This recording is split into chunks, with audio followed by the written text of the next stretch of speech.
Okay, तो इसका map है मेरे पास। अमेरिकन सिविल वॉर हम कर रहे हैं। हाँ, सो 1776 we read America became independent. 1785 तक it was all consolidated. America was in the Treaty of Paris in 1783. It was recognized as an independent country. So फिर भी अमेरिका धीरे धीरे आज जो 52 स्टेट्स है अमेरिका का, सो इट इज धीरे धीरे करके ऐड होते गया। ओके, इनिशियली जो था वो इतना था, ठीक है, बेसिकली इतना स्टेट्स था, एंड इससे भी कम था। Okay, this is after. So what happened कि बेसिकली एक पैरेलल लाइन थी, ठीक है, suppose this is the line. जो southern part of the country था, वहां का जो टेम्परेचर था, वहां का जो क्लाइमेट था, it use to support cotton crop. Okay, cotton growing crops थे, और cotton is a labour intensive crop. Southern part of America में कॉटन ग्रो किया जाता था बिकॉज ऑफ द क्लाइमेट। और आपको पता है कि कॉटन जो है उसके पिकिंग के लिए, उसके हार्नेसिंग के लिए, everything you need a lot of people. तो जो स्लेवरी था as an institution, it made sense in the southern part of the country. Okay, और ऊपर में जो नॉर्दर्न पार्ट है, वहां पर कॉटन उतना नहीं होता था, उतना प्रोमिनेंट क्रॉप नहीं था। स्लेवरी जो था it didn't make any sense, और स्लेवरी को अबॉलिश कर दिया गया था नॉर्दर्न स्टेट्स में।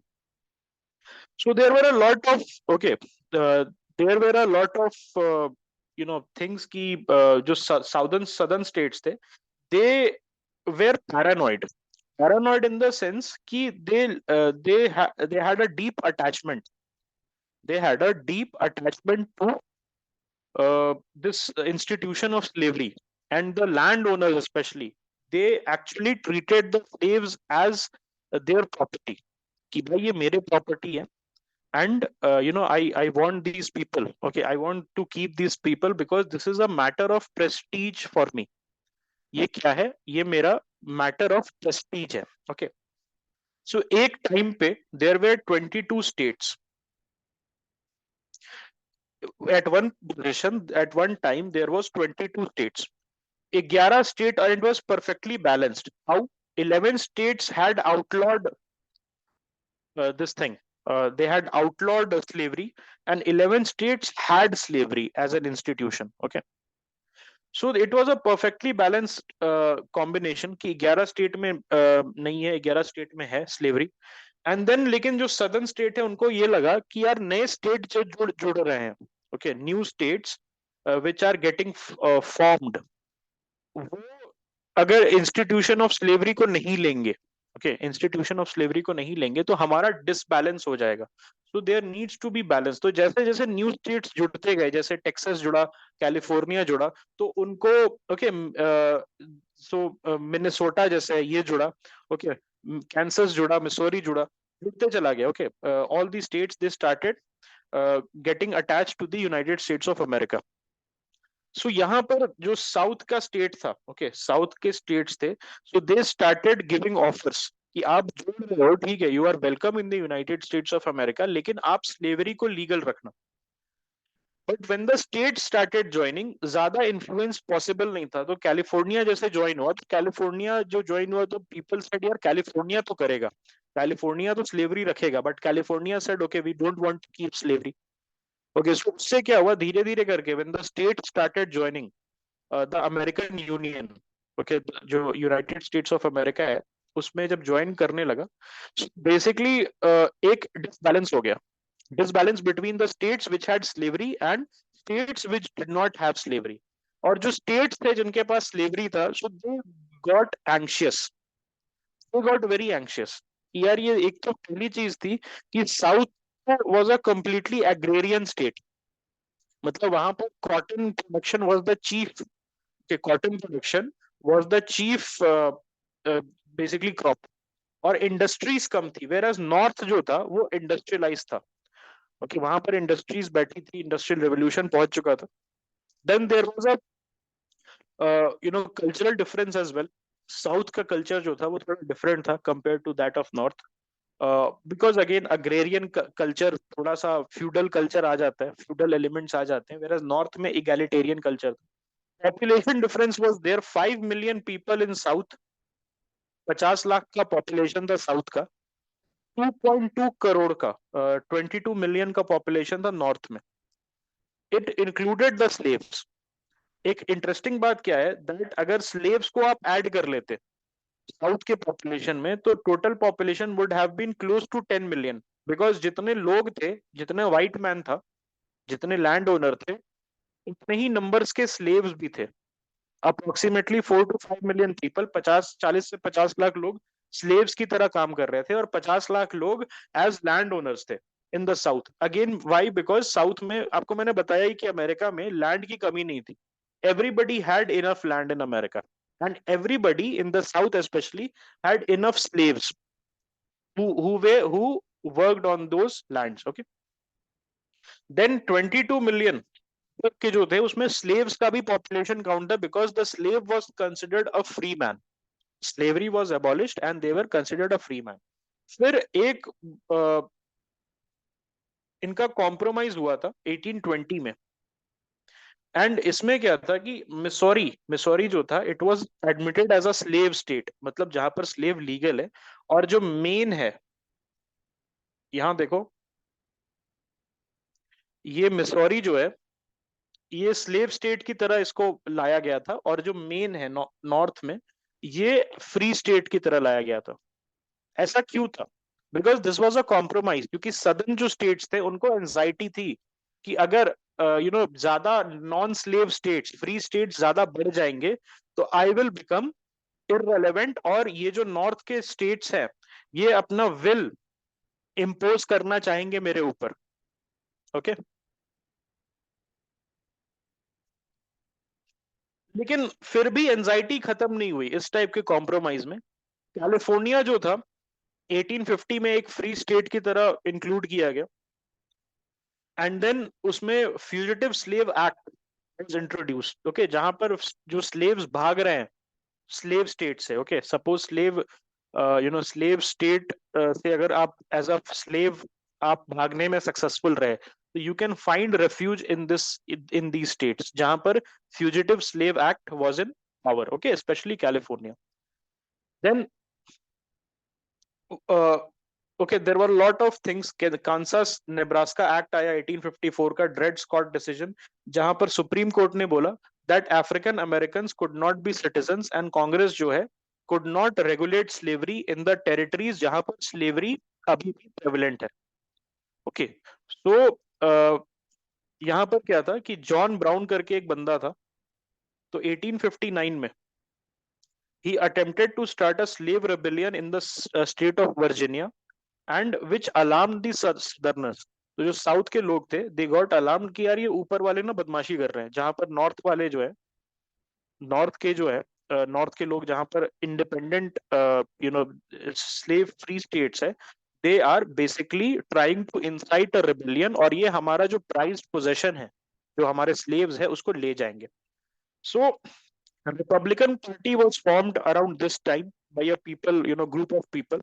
एंड उन्होंने क्या किया, अब्राहम लिंकन को इलेक्ट किया as the president of the United States. And the very famous fact, a very interesting fact is that Abraham Lincoln का नाम इन स्टेट्स के बैलेट पे था ही नहीं.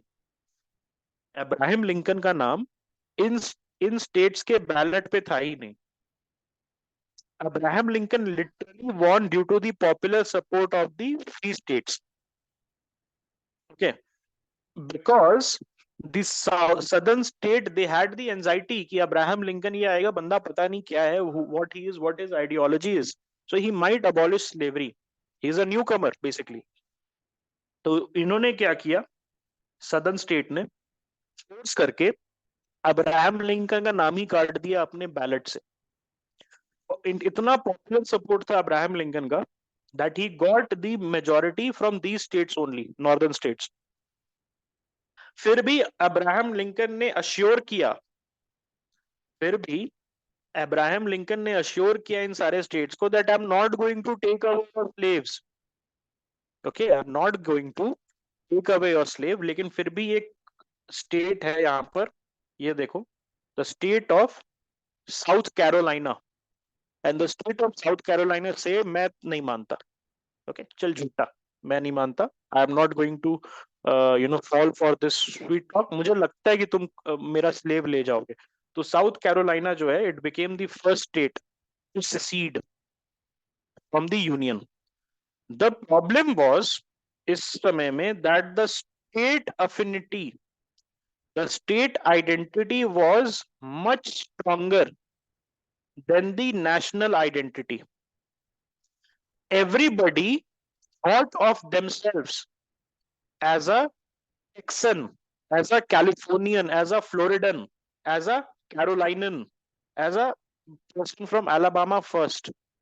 Okay, as a person from Pennsylvania first, then an American. Okay, आज क्या है, US citizen है हम, उसके बाद हमारा स्टेट सिटीजनशिप आता है. लेकिन उस समय in the 1800s state citizenship was stronger than the union citizenship. Okay, so South Carolina जो था, it became the first state and it said कि we will secede from you and we don't want. तो दिसंबर 1860 में South Carolina it seceded. And then 1861 में fort समटर जो था, वहां पर कॉन्फेडरेट फोर्सेस कौन थे, सदर्न जो पार्ट है, सदर्न पार्ट के जितने भी स्टेट्स हैं, उनकी जो आर्मी थी, मिलिशिया थी, it started firing upon the union fort in South Carolina. और यूनियन फोर्ट था क्या, it was the federal fort. तो जो वॉशिंगटन डीसी है, वॉशिंगटन डीसी जो था, इट वाज द कैपिटल, और कैपिटल से एक फेडरल कंट्रोल होता था स्टेट के ऊपर. State were independent, they had their own power, लेकिन एक फेडरल कंट्रोल था. ठीक है. सो जो यूनियन फोर्ट था, जो फेडरल फोर्ट था, जो वॉशिंगटन डीसी के जो ट्रूप थे वहां पर, उन पे फायर किया गया and it started the war. लेकिन वहां पर भी अब्राहम लिंकन के पास एक ऑप्शन था to avoid the war. If we would have said कि ओके, ये जो फोर्ट समटर का इंसिडेंट है, this is a one off incident और हम अभी भी पीस चाहते हैं, बट अब्राहम लिंकन सेड कि ये लोग पीस के लायक नहीं है. ओके, हमने इनको अश्योर किया हुआ है कि इनका हम स्लेव नहीं लेंगे, फिर भी okay they have this anxiety. और कॉन्फेडरेट स्टेट्स, जो साउथ के जो स्टेट्स हैं, स्लेव वाले स्टेट्स हैं, उनका एक बेसिकली सीक्रेट पैक्ट हुआ था ब्रिटेन के साथ. अब ब्रिटेन को थी खुन्नस कि भाई हम जो इनको हम हमें इतनी बुरी तरीके से इन्होंने भगाया था 100 साल पहले, let me get back to them. Britain ने सदर्न स्टेट्स को बोला कि आप फ्री हो जाए, इंडिपेंडेंट हो जाए, और हम आपको पूरी हेल्प करेंगे. And Britain also wanted the cotton for its, because Britain में उस समय इंडस्ट्रियल रेवोल्यूशन चल रहा था, इट हैड स्टार्टेड. तो they wanted the cotton for themselves. उन्होंने बोला कि यार ये कॉटन हमें मिल जाएगा और इस चीप प्राइस पे ले लेंगे, लेट मी सपोर्ट. ब्रिटिश जो उस समय क्वीन विक्टोरिया थी, Queen Victoria wrote to the southern commanders and southern president कौन था, आई थिंक उसका नाम था Davis, president Davis. he became the president of the confederates. और प्रेसिडेंट डेवीज को एंड दी कॉन्फेडरेट कमांडर्स को लेटर लिखा क्वीन विक्टोरिया ने, and she said that okay you have our support, तुम अलग हो जाओ. you became a new country.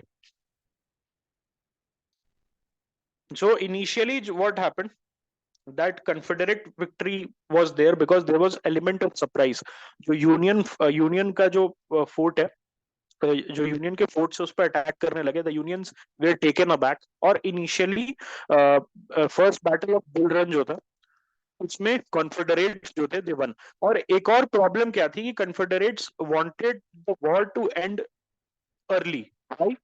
Again population की 5 मिलियन अग्रेरियन ट्रूप्स, मतलब अग्रेरियन सेटअप के troops versus 22 million industrial belt के troops, and a lot of blacks, they were in the union army as well. Okay, they were in the union army as well. So इन्होंने क्या किया, जो union है, okay union ने बोला हम अपनाएंगे something called the anaconda strategy to defeat the south.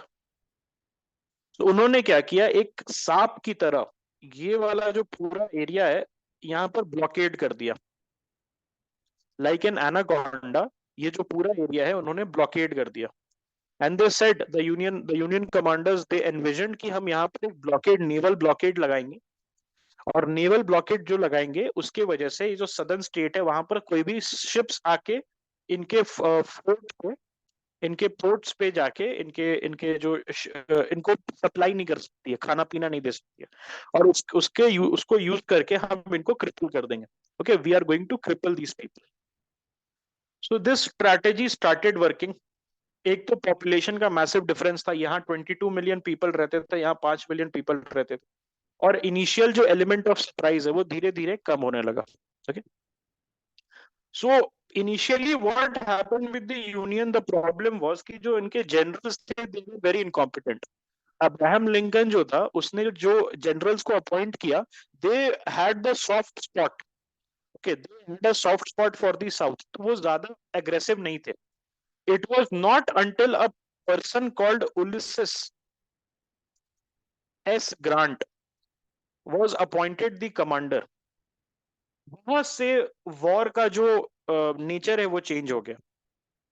Okay, उलिसेस S grant जो है उसके अपॉइंटमेंट के बाद, द बेसिकली जो था उलिसेस एस ग्रांट जो है उसके अपॉइंटमेंट के बाद the situation changed. Then Antietam जो था, it was the bloodiest single day battle in American history, and इससे यहां से यूनियन का जो विक्ट्री है वो स्टार्ट हो गया। Battle of Gettysburg, it was the largest battle of the war. See, this is the battle of Gettysburg, this is the Confederate flag, these are the Confederate troops and these are the Union troops. Okay, so Gettysburg जो था वो union के favour में, finally जो war है it turn completely towards in the favor of the Union army. Then Vicksburg, वहां पर union forces they gain the control of the strategically important Mississippi river. Mississippi river क्यों important था? Because एक तरीके से life line की तरफ flow हो रहा था, अगर आप देखोगे। सो ये लाइफ लाइन जो है उस पे कैप्चर कर लिया था उन्होंने बैटल ऑफ विक्सबर्ग में, यूनियन ट्रूप्स ने। ओके, एंड देन धीरे धीरे करके द कॉन्फेडरेट सोल्जर्स जो है they started surrendering and the union one. Then Emancipation Proclamation was issued in 1863 by Lincoln, which declared all slaves in Confederate held territory to be free. और एक तरीके से आप देखोगे तो साउथ के साथ कोई भी बदला नहीं लिया गया। South people had this anxiety, southern states, कि मेरे साथ अब बदला लिया जाएगा, लेकिन अब्राहम लिंकन ने कोई ऐसा बदला नहीं लिया। ओनली जो स्लेव ओनर्स थे उनको, बेसिकली उनको किन्हीं किन्हीं स्लेव ओनर्स को हु वेर एक्टिवली पार्टिसिपेंट्स उनको प्रोसिक्यूट किया गया। बाकी जितने भी स्लेव्स थे उनको डिक्लेयर कर दिया गया that now you are free, the slavery system is abolished. Appomattox court में लीज, जो रॉबर्ट ई ली था कॉन्फेडरेट आर्मी का कमांडर, उसने क्या किया कि सरेंडर कर दिया उलिसेस एस ग्रांट को, and which effectively and the war. After few days of the end of the war, Abraham Lincoln who was watching a show in theatre, उसको मार दिया गया। जॉन विल्किस बुथ नाम के बंदे ने उसको शूट कर दिया, तो Abraham Lincoln was assassinated. And then South saw a period of rebuilding and integrating the freed slaves into society. लेकिन फिर भी slaves जो थे उनके पास राइट्स की कमी थी till very later, until in 1960s, when the whole Martin Luther King and the Rosa Parks incident, the civil rights movement happened in the 1950s and the 1960s. तब तक ब्लैक्स के पास पूरे राइट्स नहीं थे। Okay, पूरे rights नहीं थे, और the blacks could not become army officers. They can not go, they can not go higher up. वो सिर्फ प्राइवेट में ज्वाइन कर सकते थे, मे बी बिकम सार्जेंट, और मे बी बिकम्स एनसीओ, भी रेयर केसेस में होता था, और उनको अलाउ नहीं करते थे आर्मी ब्लैक्स को। ओके, वोटिंग बिल्कुल नहीं अलाउड था। Okay, that is the problem. और उनको सर्टेन स्टेट्स में रेस्टोरेंट्स में खाने नहीं देते थे, उनको गेटो में रखते थे। So the blacks had to endure a lot of things till 1960s. Okay. फिर वर्ल्ड वॉर टू में एक बहुत इंटरेस्टिंग बात है। वर्ल्ड वॉर टू में नाजीज ने ये चीज हाईलाइट की थी कि अ, जब अमेरिकन आते हैं टेंट में रहते हैं, अमेरिकन जो टेंट में रहते हैं वो ब्लैक्स का टेंट अलग होता है, ब्लैक सोल्जर्स का टेंट अलग होता था और थोड़ा दूर पे होता था, और बाकी जो व्हाइट ऑफिसर्स और व्हाइट सोल्जर्स का टेंट होता था वो दूर पे होता था। तो ये सेग्रीगेशन था। वेयर एज जो जर्मन आर्मी में कुछ ब्लैक्स थे, okay, certain some blacks were there in the German army, उनको सेम बंकर में रखा जाता था, सेम बेड पे सोते थे, ओके, और सेम जो पब्लिक एरिया है सेम यूज करते थे। तो the German said that we are more equals as a society than you are, okay, even with your this all this phony nonsense of liberty, equality, and all men are born free. India जो है वो ये Germany जो है वो ज्यादा एक free society है, even though we are demonized. Yes Vaibhav, you want to say anything?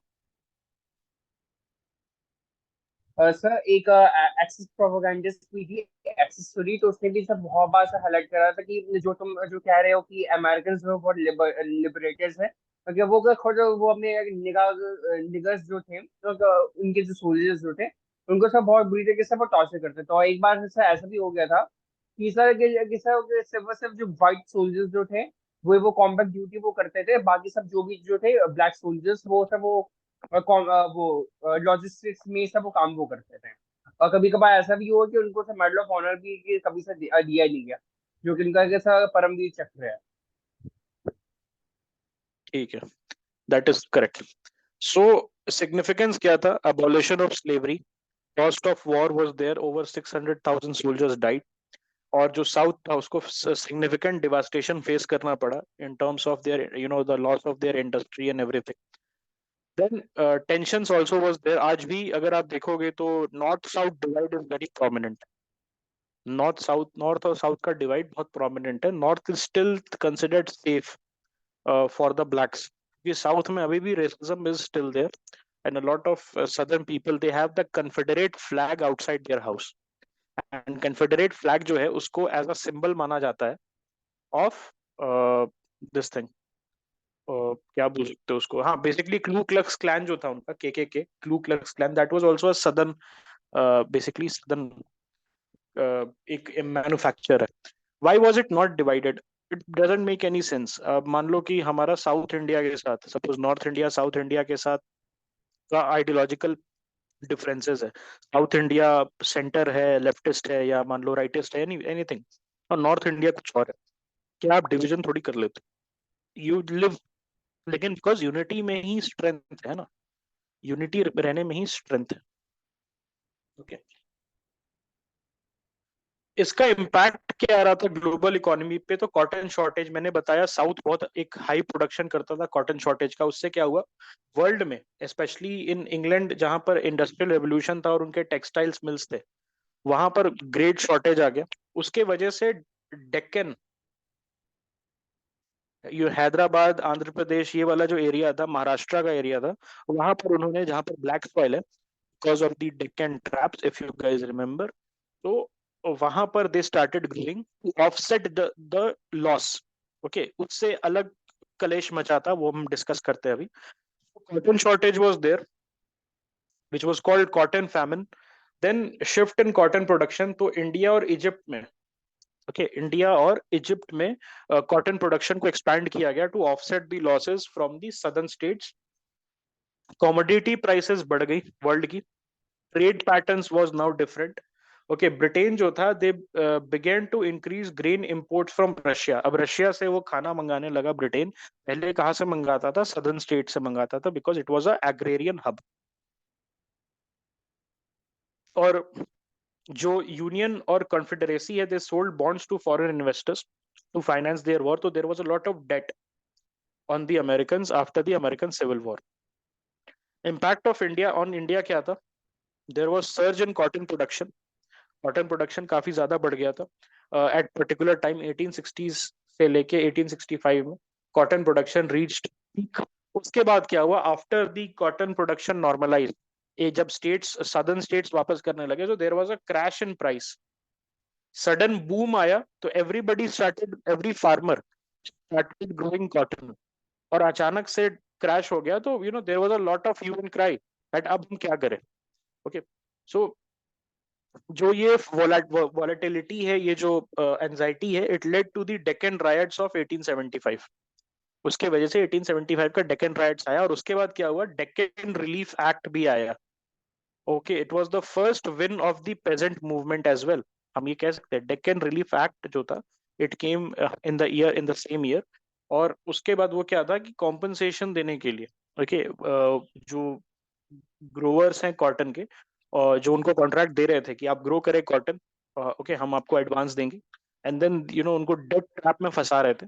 उनको बोला गया कि आप you will be providing some monetary relief as well, okay, to these people. Railway expansion हुआ इंडिया में, वाई, कि ताकि कॉटन जो है हिंटरलैंड से पोर्ट्स तक पहुंच सके, because cotton was very necessary for the British textile factories. Okay, it also was the beginning of modern Indian industry, because काफी ज्यादा लोगों ने, specially some Indian traders, they were able to encash on this opportunity from this the 5 year civil war। और उसमें बहुत सारे Parsi and the बनिया community के जो लोग थे, they were able to capitalize on this and they became rich। And उसके बाद इंडियन इंडस्ट्री का, इंडियन कैपिटलिस्ट का भी एक शुरुआत हुई वहां से। और उसके बाद कॉलोनियल इकोनॉमिक पॉलिसी में भी शिफ्ट आया, इंडिया पे फोकस करने लगे after the American civil war, because उनको लगा कि हम अमेरिका से एक्सपेक्ट नहीं कर सकते हैं that it will continue to provide us with material. Okay, हमें मटेरियल प्रोवाइड, ऐसा हम नहीं एक्सपेक्ट कर सकते हैं कि हमेशा रॉ मटेरियल अमेरिकन रूट से आते रहेगा। तो उन्होंने क्या किया, इजिप्ट और इंडिया को और साउथ ईस्ट एशिया को डेवलप करना स्टार्ट कर दिया as an alternate hub of raw material production. That's why India was called jewel in the crown of the British Empire. So this is the देखो कुछ state क्या आते हैं, मैं समझा देता हूँ आपको। ये जो ऑरेंज वाले स्टेट्स हैं, ऑरेंज वाले स्टेट्स सारे सदर्न स्टेट्स हैं, और जो ग्रीन वाले स्टेट्स हैं वो सारे यूनियन स्टेट्स हैं। और कुछ स्टेट्स ने अपने आप को बॉर्डर स्टेट डिक्लेयर कर लिया था, that they are neutral, they are neither in the for the union nor for the confederates, अपने आप को बॉर्डर स्टेट बोल के, and they were able to avoid bloodshed. लेकिन बाकी जगह में, ओके, बाकी ये जो ग्रीन वाले हैं और ये जो ऑरेंज वाले, so they were part of the confederate and the union state, and they fought battles. Okay, जहां जहां पर आप देख रहे हो माइन, ये देख रहे हो, ये सारे एरिया में बैटल फॉट किया गया था। ये रहा आपका जेटिसबर्ग, ये रहा आपका फ्रीड्रिक्सबर्ग, ये रहा आपका फोर्ट समटर, जहां से स्टार्ट हुआ था पहली बार यहाँ पर अटैक किया था यूनियन फोर्ट को। ओके, ओके, चले, ठीक है। Any questions that you guys have? Did British rule was a boon or bane for India? It was a mixed bag, I'll say. It was neither a boon nor a bane, it was our destiny. That's only thing that I'll say. Okay, untouchability तो अभी भी eradicate नहीं हुआ है, untouchability तो अभी भी eradicate नहीं हुआ है। It was neither a boon nor a bane. I'll neither romanticize it, I'll nor admonish it, for the simple fact that जो ब्रिटिश रूल था, it was for the British and by the British end of the British. It was, Indians का कोई role नहीं था यहाँ पर। लेकिन at the same time हम एक जोग्राफिकल एंटिटी आज जो है, we can never think of कि एक Bihari is sharing the same territorial unit with a Malayali, and a Punjabi is sharing the same territorial unit with Naga, and a Naga is sharing the same territorial unit with maybe a Telugu. Okay, and a Telugu is sharing the same territorial unit with a Dogra. कभी सोच सकते थे? It was impossible. Okay, it was impossible.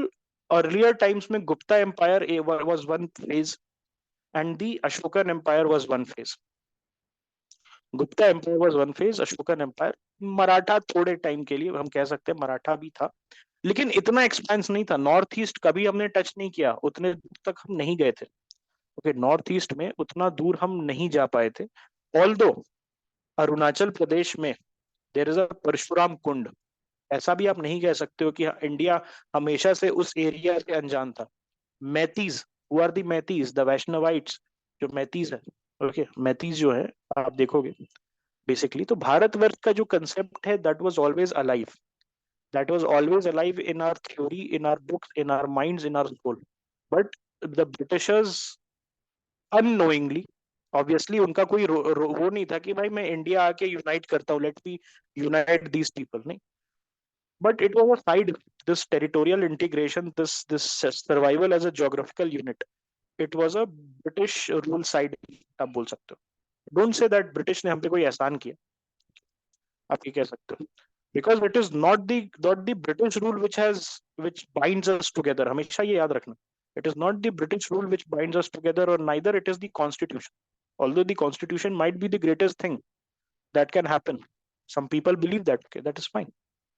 Lekin it is not the, always remember, it is not the Constitution, neither the British rule. People claim, there are people who claim that British Constitution is the Constitution or the British rule is something that binds us, and there is no other thing. No, from the Matan temple in the north, the Rameshwaram temple in the south, from Somnath temple in Gujarat to the Parshuram Kund in Arunachal, it is only one thing, okay, that binds us together, and that is our culture, and that is our tradition, which is stemming from the Sanatan Dharma.